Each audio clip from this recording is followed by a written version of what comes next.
Bonsoir, monsieur Latraprève. Ravi de vous revoir. Je sais, il est encore tard. Mais à chaque fois que j'ai besoin de vous dire quelques mots ou de vous poser quelques questions, il est tard. Alors pardonnez-moi pour ça. Mais pas que pour ça, en réalité. Pardonnez-moi bien plus. Pardonnez-moi, monsieur Latraprève, mais je me suis attachée à elle, comme on s'endort. Au départ, je voulais pas fermer les yeux.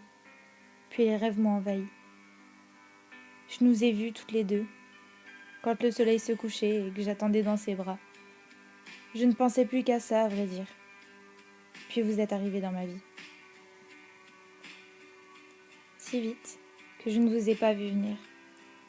Vous avez donc décidé de faire descendre un ange du ciel pour que je l'oublie. C'était donc ça votre idée? Eh bien, félicitations. Car aujourd'hui, je ne pense plus à elle. Je ne pense qu'à cet ange et je ne sais plus m'en défaire. Arrêtez de mentir, monsieur Latraprève. Je sais que c'est une de vos œuvres.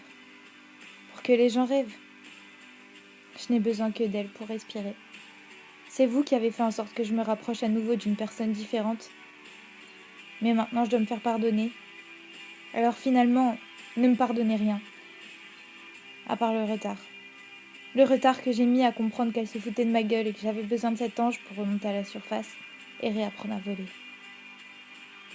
Finalement, c'était une bonne chose tout ça. Je la laisserai me garder en vie. Je pourrais vous parler de temps en temps. Mais il va falloir que vous m'expliquiez comment vous avez fait pour faire renaître tout ça d'un coup, alors que tout avait disparu depuis des années. Je vous promets que ça restera notre secret. En attendant, elle est devenue mon plus grand rêve grâce à vous. Alors si vous m'entendez, attendez-moi au coin de ma rue. Je vous y rejoindrai pour en discuter.